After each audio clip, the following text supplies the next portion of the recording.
Listen up here. The restaurant industry is grueling and unpredictable, just like this show, from the front of the house to the back of the house and all in between. We will turn up the heat, you turn up the volume. I'm Chef Antonio Caruana. Welcome to the Tell All Podcast, The Burnt Hands Perspective. This podcast contains explicit and potentially offensive material. You've been warned. Now buckle up, bitches. Let's go. Action it is. Lights, camera, action. Lights, camera, Cheers. action. Today, listen, cheers. Cheers. Today is going to be brought to you by Cleveland Street Tattoo. Yes. You want to know why? Why? Because they bring it every time. Cleveland Street Tattoo has been in Virginia Beach. The artists are all in Virginia Beach. They're some of the pioneers, and they're with the pioneering people of Virginia Beach tattoo scene. Ones, yeah. Some of the best ones around. Yep. They stick to the old school mentality. They're keeping tattoos scary. And I have my one and only tattoo that I just got this year in my life was from there. Right, exactly. Mine, I got about 17 I of trusted them, and I've never had them. So the yeah, artists you only there have a couple. are the best. They're the best around, hands down. We can argue this, though. There are some great ones out there. Cleveland Street Tattoo on Cleveland Street, right here in Virginia Beach, is one of the most tried and true for sure. Yeah, check them out for sure. And they're the a artists great are partner. sincere. They're deep down in the heart of the game. They know what they're doing. They educate themselves on what's new, the technologies. Yeah. But they still keep it old school, and that's the most important part. And while a lot of other shops and studios around, not so much here, but around the country, are focusing more on the artistic values of it all and the studio look, Cleveland Street Tattoo is old school, baby, and it's old school with a new school flair all day long. We love you guys. Check them out. I know. We love you. All right. So that kind of leads us into the topic today of inspiration, because I think people have a story behind every tattoo. They have stories behind their lives. And for you, there's been a lot of influences coming into the culinary world and then staying on top of the culinary world. Yeah, definitely. So, tattoo is a perfect word. I see a lot of chefs, younger chefs, with the knives on them and the fruit and vegetables and, the people chef put hats. fruit and vegetables. Cross knives with the chef hat. Like Fruit of the Loom. Yeah. Well, that wasn't when I was getting tattooed 30 years ago, 20 years ago when I was a chef. Getting chef-related tattoos was not a thing. No. It was brimstone, flames, motorcycles, Harleys, naked women, all over the place. You have a lot of naked women on your demons, tattoos. Big back pieces with 13-gauge needles. It was crazy. So, everybody gets inspired for different reasons, different ways, whether you're an artist of tattooing or a chef or whatever it is you're doing, right? Yeah. Producers out here, whatever they're doing. So that's the biggest thing, and I love to see now. I love to see the inspiration of tattooing on chefs. I do like to see some of it's really cool. Like time has changed because it wasn't really acceptable back in the day either. I mean, a lot of places, and there are a lot of places that still make you cover up your tattoos. Well, it's funny you say that because a lot back in the day, 30 years ago, I remember I was young. I was probably in my I'm 50 now. I was in my early 19, 20. Let's talk about that time. So we chefs that had tattoos were like most of the chefs, or they were line cooks or something like that, where they had rough tattoos. I'm talking about mama with a heart, you know what I mean? They'd have a knife and a dagger with a serpent around it. And these guys were hardened people. Yeah. They were street people, but they were, they were typically coming to work buzzed or hungover or sipping vodka as the shift went on. Junkies, heroin addicts, coke heads, whatever it may be. That was the way it was back then. Mm-hmm. So it wasn't uncommon to have a tattoo as a chef. More than any other industry, but it was very uncommon to have a food or culinary themed tattoo. That was kind of like, okay, dude, what's this? Are you a gangster? What is this? But now times have changed, right? Gangster in the kitchen. So, well, hey, they are gangsters in the kitchen for sure. I mean, listen, it's not a bad thing to say. It's not. It's not. I mean, we are still, even today, still hardened people. Things aren't so easy for some of the people in the kitchen world. Just the hours and the elements and everything we have to deal with sets us aside from most other people, So it's not uncommon to see tattoos. It's not uncommon to be inspired and get a tattoo of what inspires you outside to put it on you now, right? Most of it, yeah. So we're talking about this. Why? Well, I mean, what inspires you? Like, we just got off on a rant on this with tattoos, but it's about inspiration and finding it, kind of like writer's block. I mean, we all go through it in every industry, where you reach a time where you're like, I can't come up with ideas, I can't get creative, you're just kind of over it. So finding inspiration in the industry to keep you going. Well, like you said, and in your industry too, you do have the backgrounds, of course, of the restaurants and everything, but right now, people are really counting on your inspiration. Or creativity. They're counting on your creativity, right? Yeah. So your creativity comes from inspiration, so on and so forth. But they're really counting on you to produce. Yeah. And you have to produce. Marketing is huge. That is nothing but creativity. It's creativity all day. It can be tiring. It gets exhausting, but you have to recharge. Well, like I think there's certain ways we both recharge. Yeah. What's your go-tos? Man, are you talking about being creative in the kitchen or being creative in a business mindset or how I'm going to handle things? All of it. I think people would be curious to know all of it. Because, I mean, you have to come up with different specials every week. So that's one way of being creative. Yes. That gets hard after 30 years. Yeah, because you have to keep coming up with stuff. 15 of them, but really, honestly, 10 of them, seriously. And then now the last 5 years has been forcing me to be more creative than I've ever had to in all the rest. Okay. So now I'm in the kitchen doing my specials, and I have other restaurants, other ventures going on. I have other business things happening. So now I'm getting distraction all over the place. And that's the problem. So, wow, good question. So I would have to say there's two places I get the most inspiration. Okay. Where it actually comes together in my head. There's many places where I go and get inspired. Yeah. But where I creatively put it together in my head, there's two places. Okay. Where? And most people don't understand it. Okay. Some do. One, the shower. I was going to say shower, and everybody's nodding their head too. I think that's shower. For so many people. Why? I don't know why. I don't know if it's the warmth, when I get underneath my shower, steam, which let me tell you something. I fixed my shower. Yes. Right? And this thing comes down now like a waterfall. It's hot. It's pressure. It's beautiful, right? You have to have water pressure. I'm like, it's just instant calm. Yeah. Right? So with that being said, I have, a lot of my ideas come together in the shower for whatever reason. I don't know. I think just because it's calm and all my thoughts can kind of come together, and my thoughts always end up at the end of the day being around food. I don't know why. Yeah. Right? So we like it either makes me really comfortable or it stresses me the fuck out. So in the shower, it doesn't stress me out. The second place, right? Yeah. My motorcycle. That in my helmet. One we could guess. Motorcycle rides are the place where I come up with the most ideas, the most creativity, and the less I ride, the less creative I become. Really?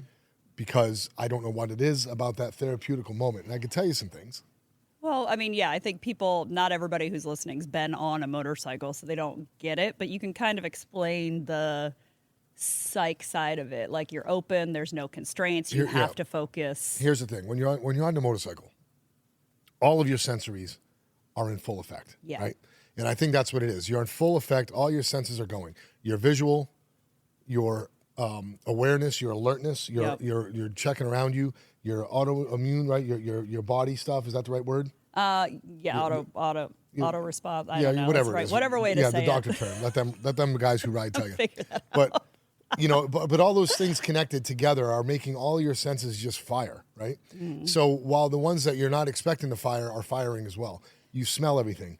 If you're riding through a cornfield or behind a freaking manure truck, you're going to smell the cow shit, and you're going to smell the beautiful flowers. You're going to smell the ocean. You're going to smell the diesel fuel.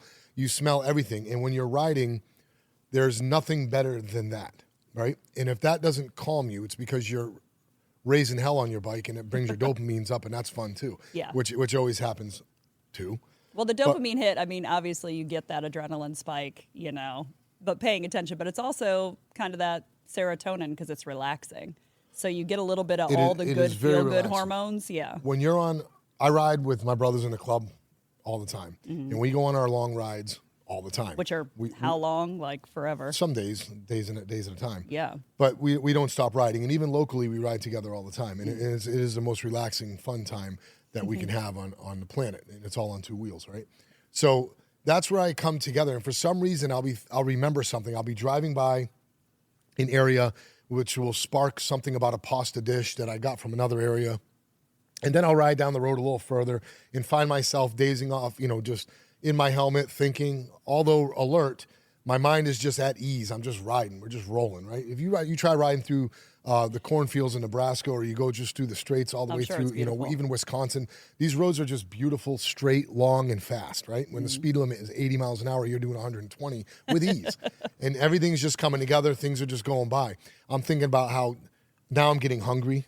So now I'm thinking about how the tomatoes work right with the fat rendering of a guanciale, and I'll see a pig farm, and I'll start thinking about pigs and start thinking about how that stuff comes together. We'll drive by the coast. I'll think about a fish dish, or I'll see something as simple as a delivery truck pulling up to a restaurant or on the highway, and it'll be a produce truck or something, and I'll have a picture of a certain produce, and I'll be like, wow, that's pretty unique that they put that picture on it. Now I'm thinking in my bike of that stuff, all in the same time, looking around me, listening to the motor You know, this is all things that inspire me the most. So I'm sure everyone has their inspiration. Another thing I used to do too is surf a lot, and I used to do the same thing there because I would be in the ocean, and a lot of my you would notice if you come to my restaurants, I get a lot of inspiration in the summertime is more moving around fish, and you would think that's because of the warm season and it's typical. It's not. It's because I'm in the water more, and I'm feeling the fish more. I'm not the fish so much. Aquaman. I'm not having. Yeah, I'm not Aquaman by any means, but I'm feeling the. Speaking to the fish. So I'm feeling the fish, right? So no, I mean I will tell you. I mean it's I get a lot of inspiration from the ocean when I'm in it. You know what I mean? If I'm out deer hunting, I want to cook this. I want to cook the venison. I get the inspiration from that. So I guess it is what I'm around the most of. You know. Yeah. When I'm not riding, I'm having a hard time. You know, I'm always riding, but you know, during the winter months when it's really friggin' shitty and cold out, you go. You don't have as much time to do it without being able to ride. You know, you're riding short distances every day, yes, but in those short distances, you're figuring out how you're going to pay your light bill, not how you're going to create a dish.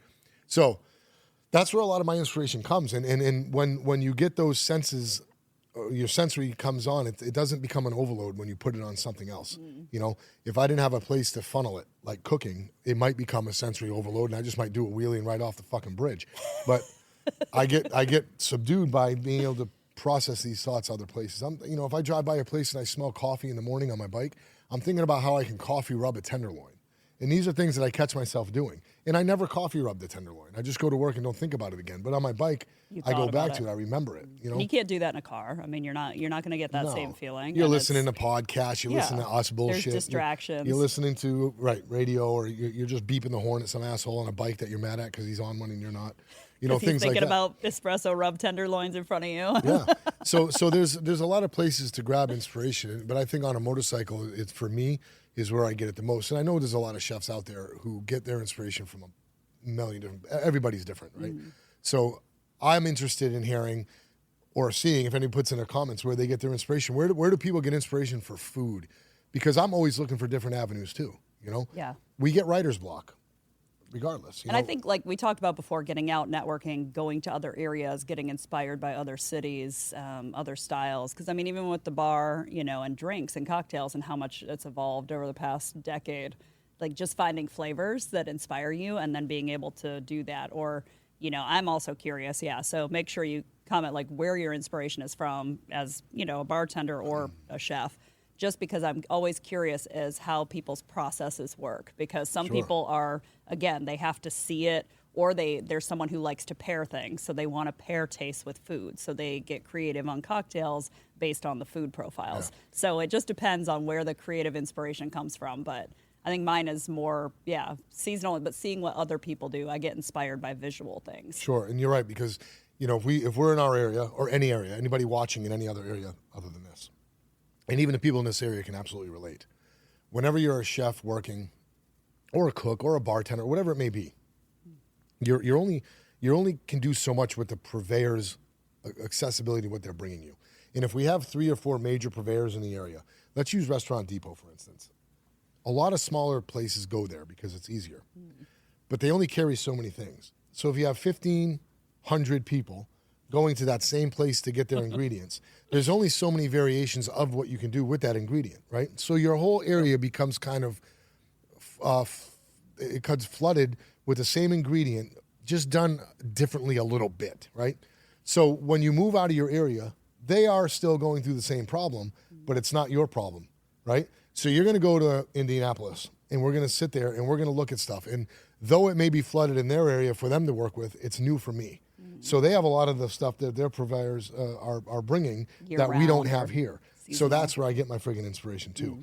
So if they're doing something over there with dandelion greens, in which we don't get here unless you special order and do that, we wouldn't think about it really so much. Okay. But when I'm out there and I see they're so commonly doing it in 3 different restaurants, 3 different variations, that's an indication to me that their purveyors are hot pushing that item, and that's what they have to work with. Yeah. So I bring that inspiration back here. Travel. Get off the line. Get off your ass. Get off your ass.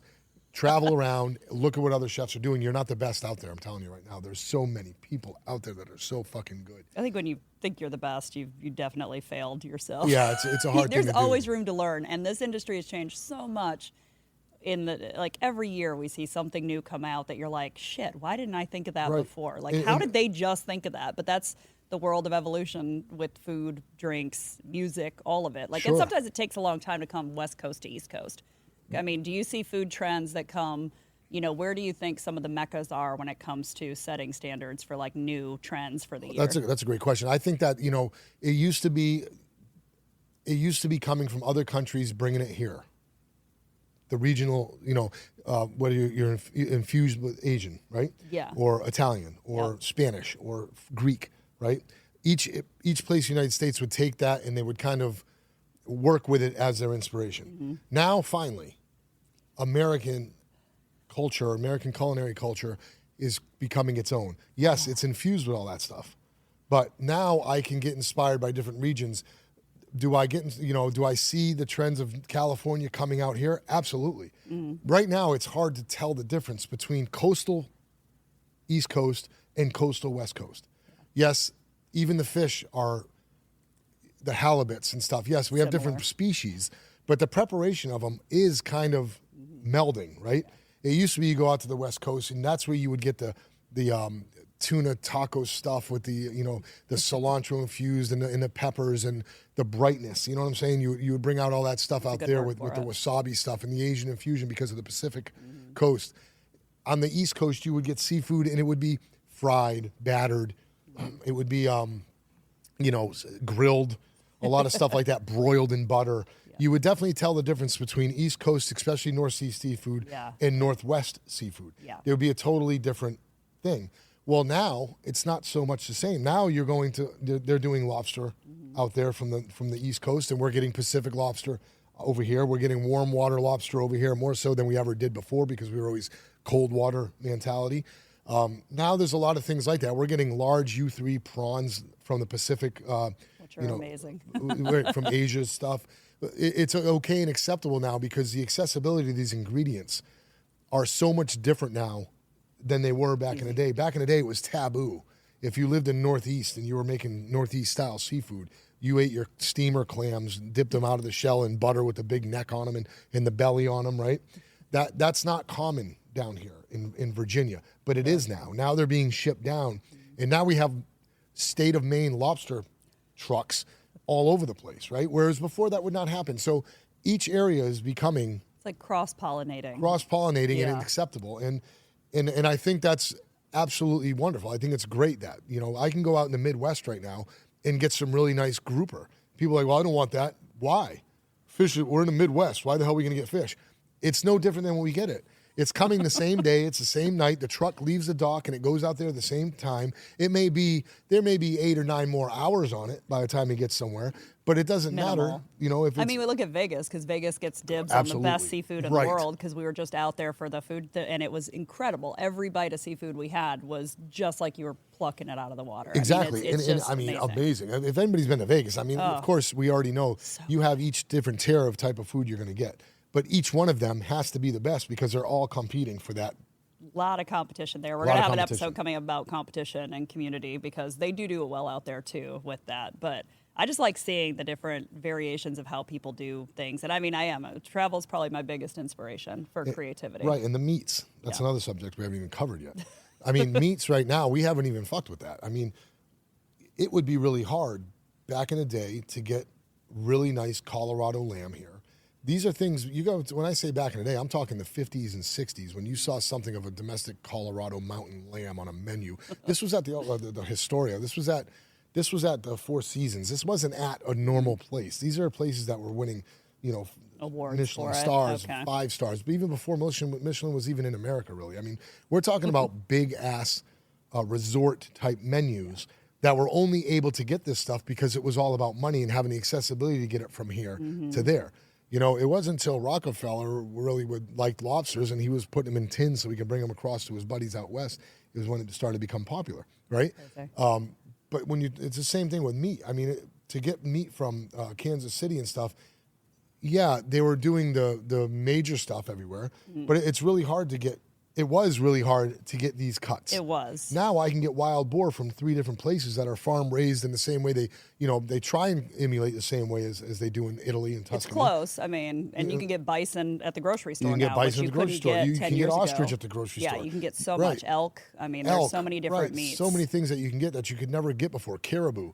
These are things you can get if you can order online. We didn't have that stuff. It's just a little more accessible because I think when we opened the steakhouse, and I think that was back in 2005, being on the East Coast, we had all of our beef was from the West Coast. So Harris Ranch, it was the only vertically integrated system, steakhouse system, where they were everything from breeding to butchering to shipping. So we could track every box back to the actual cattle. Sure. And I think they were the only ones in Virginia who had that full menu. They had that full list of meats from them. And it was absolutely incredible meat. And back then it was harder to get. It was harder to get, and it did, but we had the pleasure of having owners who were like, okay, I'm going to spend the money on the food because I want the quality. Now it is a little more accessible. We can get it faster. And, but back then, you really had to go to nice places to get those kind of and that falls back to the beginning of the conversation where inspiration gets dwindled, and they start out with that great initiative, and then in time, things become about the bills. The chefs that started it ended up moving on, and the owners are now stuck with this. So then you see the dwindling down of that. Now we're getting back into the regular choice cut meats that are just, not as good. Not as good. Yeah. And now today, though, that's becoming easier to combat. I never in my wildest dreams thought I would be selling a Australian Wagyu meatball on my menu. Now it's almost as accessible as it is to get chuck ground local Angus or whatever. And people are getting used to paying for it. And so they get used to paying for it because they want good. They want the quality. You know what I mean? There's still a better product. It's still a better marble. It's still a better fat content. They're still living off of some sort of, humane type of growth, right?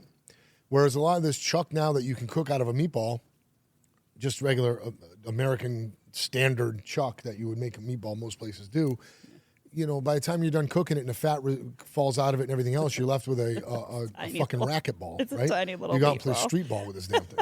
So it's not, they're just not good. So spending the extra money is worth it, but having accessibility to that ingredient now is so much huge difference, better. You know what I'm saying? Never, like I said, an Australian Wagyu meatball. Why would I have that in an Italian restaurant? There's only one reason, because it's the last resort for the best fucking meat.